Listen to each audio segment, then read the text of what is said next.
Hi, I'm Fred Hamilton, jazz guitar professor at the University of North Texas. Another style of comping that is probably more often used in a bebop and post-bebop sense from swing music would be more of a piano style, in which the rhythm is sparser and not quite as predictable as 4 beats to the bar. What I do on this is I recommend that students learn a couple of patterns. The first one is referenced off of a dance from the 20s called the Charleston. And it's a dotted quarter and an eighth note. So it's on the downbeat and then it's on the anded 2. You hear a lot of rhythm and blues guys and blues players use this as well.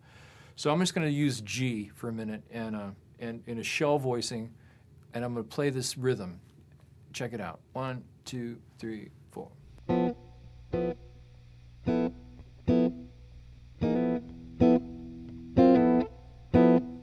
So it's this particular feel. Now if I change that into the blues, if I'm just going to do that on every chord in the blues.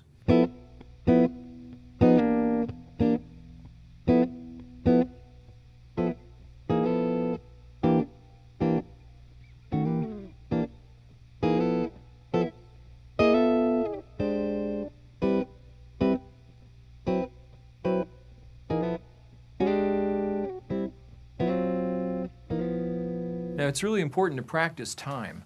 There was a great example that Ray Brown told me one time that on the road with Oscar Peterson, he and Ed Thigpen would often just get together, bass and drums, and practice time, because that's really the deal. I mean, you want to make people want to dance.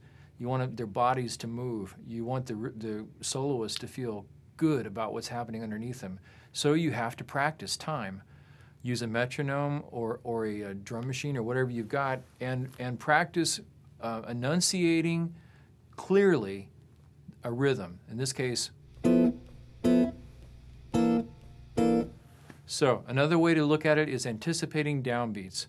So I like to say that in a jazz rhythm section, the downbeat often is the and of 4 in 4/4. So a drummer will play ding ding ga ding ding gang ding ga ding ding ga ding ding ga ding ding gang ding.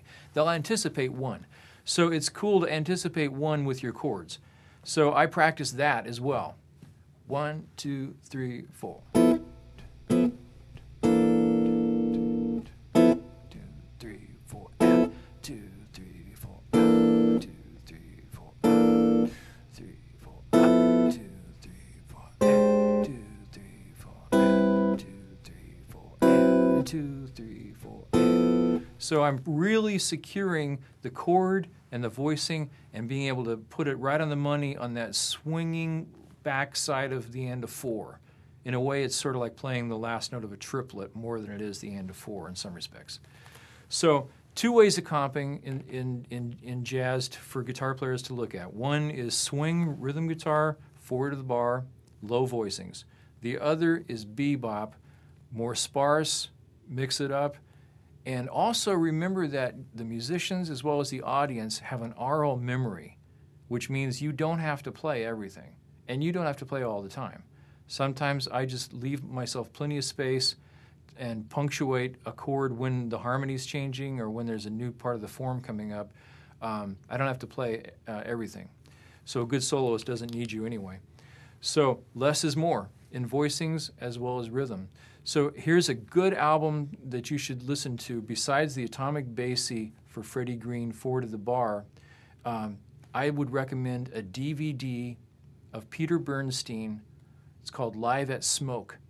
It's on the Mel Bay record label. It's a great DVD. It's a live gig. You can watch Peter Bernstein, who's a great guitar player, soloing and comping with Larry Goldings on organ and Bill Stewart on drums. So that's a great one. You should pick that up. So comping, practice time, make people feel good, and make someone happy. I might want to mention that this instrument that I'm playing is built by a friend of mine. It's really a neat guitar. It's brand new. We're calling it the Hamilton Headless. And it's built by Ed Schaefer, a great luthier. His website is schaeferguitars.com. My website is fredhamilton.com.